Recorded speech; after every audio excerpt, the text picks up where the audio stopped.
If I had known these tips before, I would have saved thousands.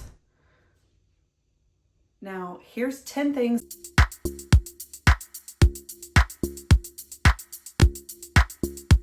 that I wish I would have known sooner to save so much more money. By the way, number 7, little controversial. First up, meal planning. Now, we usually plan our meals for the week. We have like a little chalkboard. We write all of those down and we try to stick to those as much as possible. But you would be so amazed how much money you save just by actually planning each meal for each day. Also, on top of that, you get leftovers, which usually goes into lunch the next day. So you're saving even more money that way. Number 2 is our Christmas club. So this works with any big expenses. Anytime you can auto withdraw something to like a savings account or something like that, it's going to help so much more.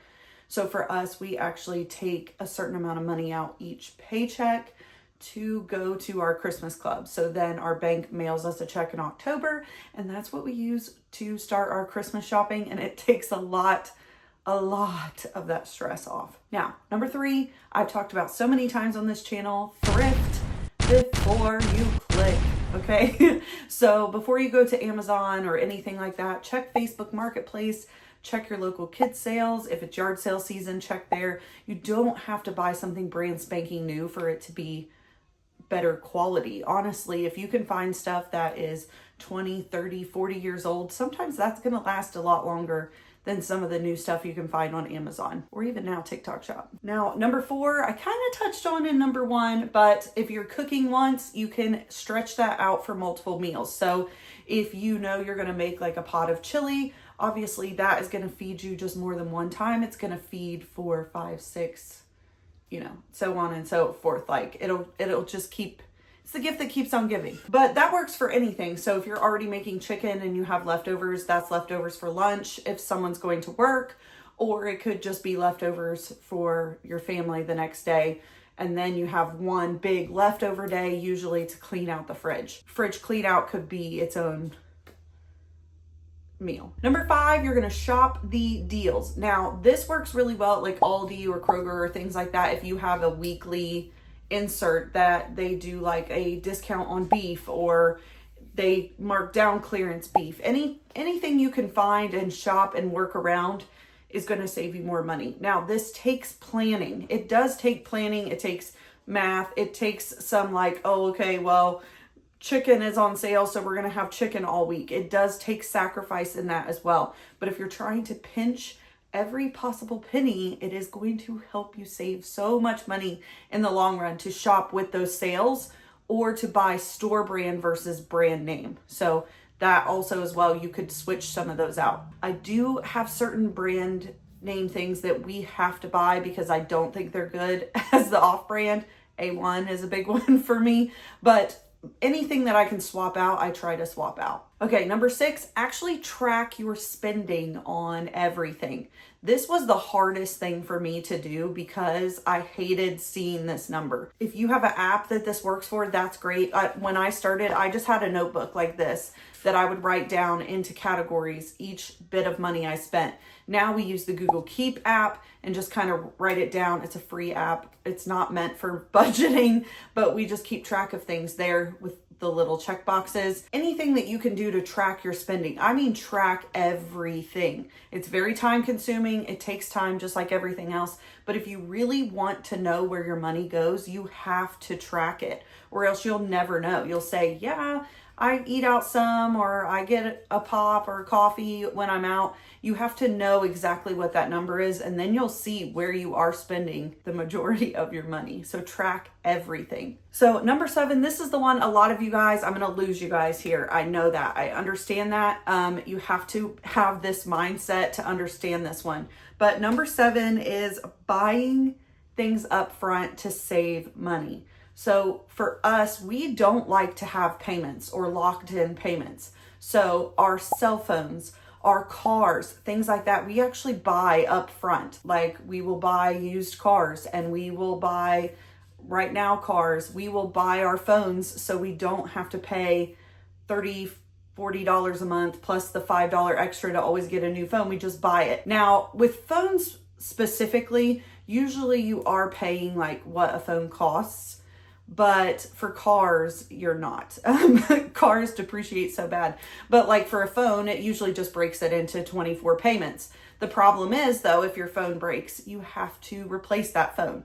So for us, we just buy that up front and we're pocketing that $45 a month. So that is why I say a lot of you guys aren't going to agree with me on this, because I know it is easier to make a payment. But for us, we would rather have no payments. It makes it so much easier per month to have this financial free life. And then when we need a phone or when we need a car, it does come from the savings account. So it is money that is saved. And that's what's great as well. But then we don't have a loan. We don't have any extra payments. If the phone breaks, as horrible as it is, we own it. So we could just buy another one. And that is where I know a lot of people disagree, but let me know what you think down below. Number 8, no spend challenges actually work. Now, these are really hard. They're very hard. One, like the no eat out challenge, those are hard. I know a lot of people like to do a no spend month where they're not spending money on anything. They're very, very hard. It takes a lot of discipline to stick to, but what it does is it shows you fully what you're working with. It shows you how much money you're actually spending. So if you can do it, it kind of resets your thinking and gets you back on that path of no spending. Number 9, this goes along with tracking your spending. Track your statements. A lot of times you have little charges that are coming out that you may not even know exist. Apple is one, like the storage one that's like 99 cents a month, or like if your kid accidentally bought an app and you're paying like a yearly subscription on it and you didn't know, like really check through those and go through and see what you can get rid of. We've gotten rid of so many streaming services. Sometimes we get rid of them for a few months or 6 months and then we'll get them again. But we go, oh, we haven't watched this in 3 months, so we might as well save our money.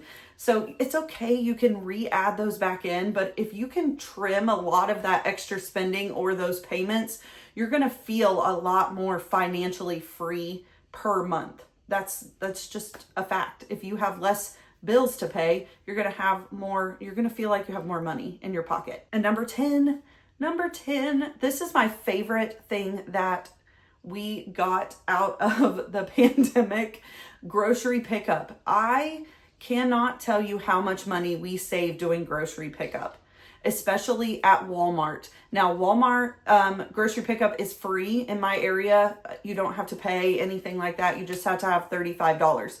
So we literally do grocery pickup every week at Walmart. And that way I don't even have to go into Walmart. So I'm not seeing anything. I'm not making any impulse purchases. I'm sticking strategically to my list. And even if you think like you grab one thing, $10 or $20 a week, that's $40 to $80 a month. That's if you're only grabbing one extra thing when you go in there. So that has saved us so much money. And we do that with Sam's Club as well, because that one you can pick up as well. It's just a little bit harder to hit those because we are in a small town. So those spots fill up faster. But Sam's Club, it's harder to impulse buy there so much because the price is automatically higher. We do a little bit better there, but not completely. I was trying to think what we bought yesterday at Sam's Club when we were in there that wasn't on the list. We would have never done that if we never would have went in there. So which of these 10 things surprised you? Do you follow all of these? Do some of them you think you could work, or do you think I've absolutely lost my mind? Let me know down below. Also, if you have any tips I didn't say, I would love to learn something from you guys. I always love all of the frugal tips, anything that can save me some money as well. I'm going to take and I'm probably going to use. But make sure you guys are subscribed to this channel. Also make sure that you hit the bell notification. That way you get notified when I post new videos. I usually do that every Wednesday and Saturday, but I'll see you guys in the next one.